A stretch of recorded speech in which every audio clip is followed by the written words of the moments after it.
Oying dugonalariga gap qilib bersa nimalar bo'ladi? Butun umr uydan qidirgan, yeyishi orzu qilgan shokoladlaringni ko'rasan va ularni bir yilda bir marta kiriladigan mehmonxonaga olib kirasan. Oxirgi marta o'tgan yili yozda kirdim, ancha o'zgarib ketdi. Madonna deb maqtanadigan idishlari shu bo'lsa kerak. Ana dugonajonlari ham kelib oldi. Endi bularni sassiq oyoq kiyimlarini taxlash kerak. Ichkariga bitta kirsang, bitta ham gap tushunmaysan. Lekin bular bir-birini eshitib, tushunib ham tengma-teng gapiryapti. Dugonalar yig'ilsa nima ham bo'lardi? Albatta g'iybat. Bunaqa joyda tema bo'lishdan Xudoni o'zi asrasin. Shiyodiga qaysidir go'sht meni rizqim bo'lishi kerak edi o'zi. Eng qizig'i ovqat yeb turib ham jahtimmasdan g'iybat davom etdi. Idish tovolarni ham yuvish kerak. Zebo, men bularni ham yuv qizim.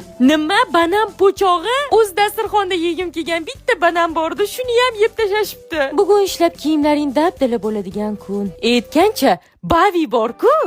Rangi bo'g'ilgan oq kiyimlarni bir-biriga rangi o'tib ketgan kiyimlarni dog' tekkan yoki bo'yin qo'ltiq osti sarg'aygan kiyimlarni chaqaloqlarning kiyimlarini zo'r tozalaydi. Hammasiga bitta vosita, zararsiz, o'tkir hidsiz, eng muhimi mutlaqo xlorsiz. Ana top-toza bo'ldi. Urra, ketishdi. Endi mehmonxonaga hujumga degan chog'imda oyim bitta dugonasi bilan qaytib keldi-yu. Ular yeb ichguncha men gilamni gulini o'ynab tura qolaman. Chunki u paytda telefon bo'lmagan. Ye ketishdi. Endi yeb ichar. Nima esa bo'ladi? Qotib qolgan pryanik, arzon vafli, pechey qand, stolni to'ldirishga qo'yilgandek bu shokolad g'ishtan qilinganmi? Nima balo? Yana bitka. Как раз to'rkundan keyin adin o'rtoqlari keladi. Ularga qo'yamiz.